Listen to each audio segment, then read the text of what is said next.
धरा क्लासेस में एक बार फिर से आप लोग का स्वागत है। पिछले लेक्चर में हम लोगों ने क्लास 12th का second chapter reproduction in flowering plant देखा था। उसका लेक्चर फर्स्ट हम लोगों ने देखा था, जिसमें कि टिपिकल फ्लावर का स्ट्रक्चर हम लोगों ने देखा था। उसके बाद में जो माइक्रोस्पोरोजेनेसिस थी, यानी लघु बीजाणु का निर्माण हमने देखा था। लघु बीजाणु धानी का स्ट्रक्चर देखा था, जिसमें कि 3 लेयर पाई जाती थी, जो कि माइक्रोस्पोर यानी पॉलन ग्रेन को रिप्रोडक्शन प्रोवाइड करती थी।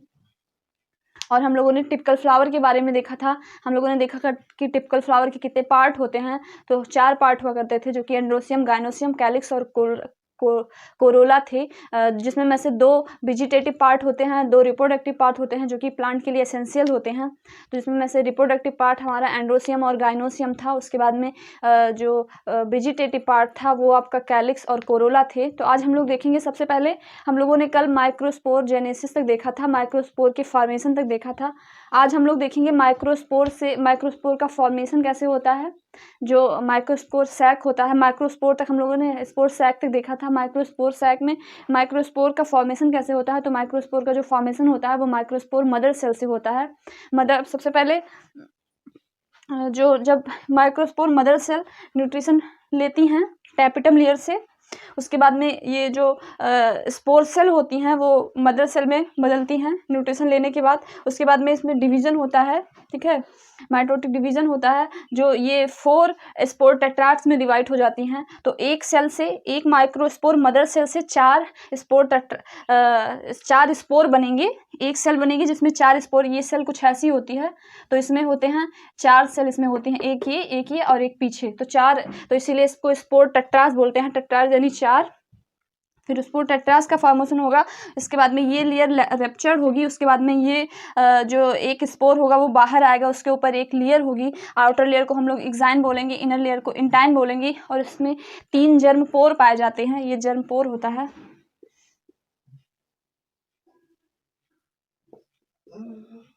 जर्म पोर पाए जाएंगे, जिससे कि आपकी पॉलन ट्यूब का फॉर्मेशन होगा।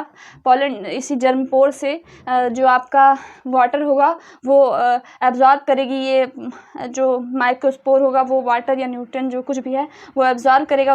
उसके बाद इसमें पॉलन ट्यूब का फॉर्मेशन होगा, जो कि आपके स्टाइल के थ्रू आपके ओवरी में एंटर करेगी। तो सबसे पहले ये होगा। उसके बाद में ये जो एक लेयर इसमें पाई जाती है, फिर से इसमें डिवीजन होगा। एक लेयर जो जिसको कोलस लेयर बोलते हैं। ये आपके नीट में पूछा जाता है कि माइक्रोस्पोर में कौन सी लेयर पाए, तो कोलस लेयर होती है। फिर उसके बाद में ये 3 लेयर्स में डिवाइड हो जाता है। उसके बाद में जो नीचे वाली सेल होती है वो ट्यूब सेल का फॉर्मेशन करती है, तो इससे ट्यूब सेल का फॉर्मेशन हो जाएगा। ये ट्यूब सेल आपकी स्टिग्मा या माइक्रोस्पोर, ये जो सारी प्रोसेस होती हैं, यहाँ से यहाँ तक की प्रोसेस, यहाँ से यहाँ तक की प्रोसेस ये पॉलिनेशन के बाद होती है। ये प्रोसेस आफ्टर पॉलिनेशन होती है, और ये बी पॉलिनेशन के बाद होती है, पॉलिनेशन के पहले होती है। ये मतलब होगी आपके स्पोर सैक में होगी, माइक्रोस्पोर सैक में। और ये माइक्रोस्पोर सैक से बाहर जब पॉलिनेशन हो जाएगा, ये पॉलन ग्रेन आपके स्टिग्मा पर पहुंच जाएगा, फिर ये प्रोसेस होगी आपके। फिर उसके बाद में इस पर जब पहुंच जाएगा तो पॉलन ट्यूब का फॉर्मेशन होगा। ये आपका टीएस ऑफ ओवरी है। सबसे पहले ये हम देख लेंगे, जो फीमेल पार्ट है, जो फीमेल पार्ट फ्लावर का होता है, उसमें आपके स्टिग्मा, स्टाइल और ओवरी 3 चीज़ पाई जाती हैं। आपका जो स्टिग्मा होता है वो स्टिकी होता है, इसमें कुछ स्टिकी सब्सटेंस होते हैं, जिससे कि आपका ये जो स्पोर होता है वो इस पर अटैच हो जाता है। चिपचिपा होता है, जिससे ये आसानी से चिपक जाता है, या हवा से या इंसेक्ट की हेल्प से इस पर चिपक जाएगा। उसके बाद में इसमें पॉलन ट्यूब का फॉर्मेशन होगा। पॉलन ट्यूब का जब फॉर्मेशन होगा तो ये ओवरी में आएगा, ठीक है। पॉलन ट्यूब ओवरी में आएगी, ये आपकी पॉलन ट्यूब हो गई। फिर इसके बाद में ये ओवरी का टीएस, ओवरी बड़ी करके मैंने बनाया है, तो ये आपके ओवरी का टीएस हो गया, ये बड़ा हो जाएगा। उसके बाद में ओवरी कुछ इस तरीके से मैच्योर ओवरी होगी, जिसमें कि जो अपर लेयर होगी उसे एंटीपोलर सेल बोलते हैं। बीच में 2 सेल होंगी उसे पोलर सेल बोलते हैं। लार्जर सेल जो होगी उसे एक्स सेल बोलते हैं। एग की जो 2 सेल होंगी उसे सब्सिडियरी सेल बोलते हैं, ठीक है। उसके बाद में ये आएगा ट्यूब न्यूक्लियस, जिससे ये फ्यूज होगा। और उसके बाद में एक अदर न्यूक्लियस आएगा जो कि पोलर सेल से फ्यूज होगा। इसी मतलब एंजियोस्पर्म में इसको डबल फ्यूजन भी कहते हैं। डबल फ्यूजन आपको अलग से पढ़ाया जाएगा, लेकिन समझ लीजिए आप कीजिए, यही आता है पॉलन ट्यूब से। पॉलन ट्यूब ये हो गई। एक आपका ट्यूब न्यूक्लियस होता है और एक आपका अदर न्यूक्लियस होगा। एक एक्सेल से फ्यूज़ करेगा और एक पोलर सेल से फ्यूज करेगा, तब जाके आपका डबल फ्यूज़न हो जाता है, जिसमें एक में आपका एंडोस्पर्म का फॉर्मेशन होगा और एक में आपके ओवरी यानी सीड का फॉर्मेशन होगा। एंडोस्पर्म जो होगा वो डेवलपिंग सीड को न्यूट्रिएंट्स प्रोवाइड करेगा।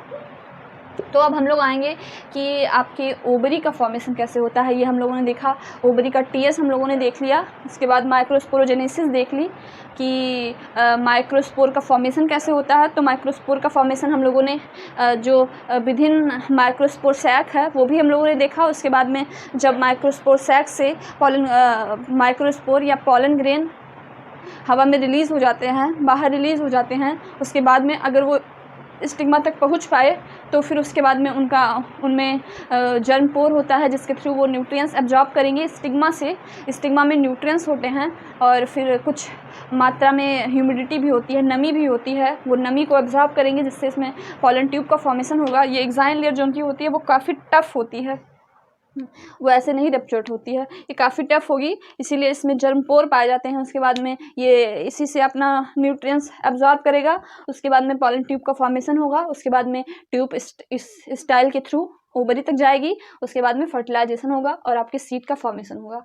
तो सबसे पहले हम आते हैं डेवलपमेंट ऑफ मेगा स्पोरोजेनेसिस, जिसमें मेगा स्पोर का फॉर्मेशन या मेगा स्पोर का फॉर्मेशन या ओवरी का फॉर्मेशन कैसे होता है इसके बारे में हम लोग जानेंगे। तो सबसे पहले सेल होती है एक मदर सेल, इसको ही बोलेंगे, जिसमें कि आईडी डिवीजन होगा, जिससे कि एक सेल से 2 सेल बनेंगी, 2 से 4 बनेंगी, 4 से 8 बनेंगी। ये आप लोग जान लीजिए कि जो सेल में डिवीजन होता है वो ऐसे होता है, 1 से 2 बनेगी, 2 से 4, 1 से 2, 2 से 4, 4 से 8,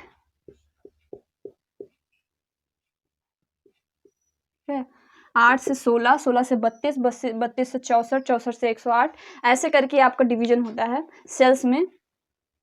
तो ये 2 से 4 हुई, 4 से 8 हुई, 8 से 16 हुआ, 16 ही तक होते हैं। कुछ जब एंडोस्पर्म का फॉर्मेशन होता है तो 32, 64 भी जाते हैं।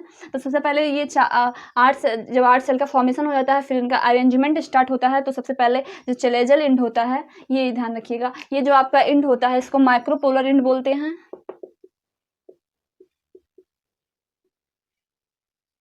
और ये आपका चलेजल इंड होता है। माइक्रोपोलर इंड क्यों बोलते हैं? क्योंकि इधर से ही माइक्रोस्पोर की एंट्री होती है, इसलिए इसको माइक्रोपोलर इंड बोलते हैं, इसको चेलेजल इंड बोलते हैं। इससे याद रखिएगा, क्योंकि माइक्रोपोलर और चेलेजल इंड में कन्फ्यूजन होता है कि कौन सा चेलेजल इंड है, कौन सा माइक्रोपोलर इंड है। तो ये ध्यान रखिएगा, जिधर से पॉलन ट्यूब की एंट्री होगी, माइक्रोपोलर इंड कौन सा होता है और चेलेजल इंड कौन सा होता है। अब हम आएंगे कि फॉर्मेशन ऑफ मतलब ओवरी का फॉर्मेशन या ओवरी में सेल्स का अरेंजमेंट या फॉर्मेशन कैसे होता है। सबसे पहले 1 सेल होंगी, 2 होंगी, फिर 4 होंगी, 8 होंगी, ऐसे करके 8 सेल का फॉर्मेशन हो जाएगा। उसके बाद में 4 सेल ऊपर, 4 सेल नीचे हो जाएंगी, 4 सेल चेलेजल एंड पे और 4 सेल माइक्रोपोलर एंड पे। अब इसे माइक्रोपोलर या चेलेजल एंड कहना ठीक नहीं है, इसलिए हम इसको माइक्रोपोलर या चेलेजल, क्योंकि अभी ये पूरा डिफाइन नहीं है कि क्या बनेगा, कैसे बनेगा, तो इसको हम लोग माइक्रोपोलर या चेलेजल एंड ना बोल के इसको हम लोग बोलेंगे ऊपर या नीचे। तो 4 सेल ऊपर चली जाएंगी, 4 सेल नीचे चली जाएंगी। उसके बाद में इसमें सेल्स का फॉर्मेशन होगा, तो जो ऊपर वाली सेल होंगी उनको हम लोग एंटीपोलर सेल बोलेंगे, और नीचे जो आपका ये होगा, इसके बाद में इसमें 2 पोलर सेल होती हैं, वो फ्यूज हो जाती हैं, फिर आपके सेकेंडरी न्यूक्लियस का फॉर्मेशन होगा। उसके बाद में नीचे वाली सेल जो होगी वो थोड़ी बड़ी होगी, जो आपकी सिनर्जिड सेल होंगी, जो आपकी ये दोनों सिनर्जिड सेल हैं, ये और